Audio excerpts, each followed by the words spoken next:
Hello everyone. In this simulation, you will learn how much work is done against gravity. If someone is pulling a heavy box up a slope as shown here, you will examine how much energy is transferred to the box to increase this gravitational potential energy. So when the box reaches its highest point, you will see its displacement x. So which is greater?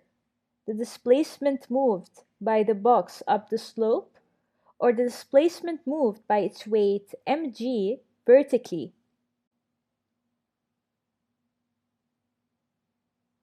Well, the displacement moved by the box up the slope is greater. Suppose that the angle of the slope is 30 degrees.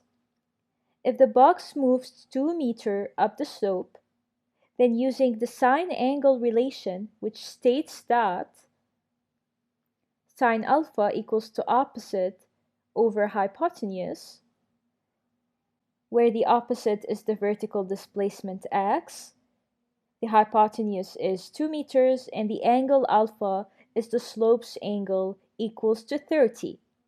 So we can find the vertical displacement x by multiplying sine 30 by 2 meters, which will give us 1 meter. So if the force pushing the box is 200 newtons, by how much does its gravitational potential energy increase? 500 joules or 1000 joules?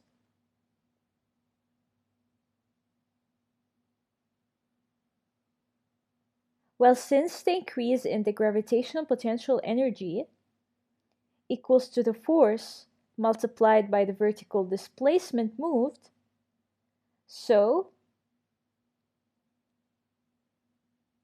500, which is the force, multiplied by 1 meter, which is the vertical displacement, x, will give us 500 joules.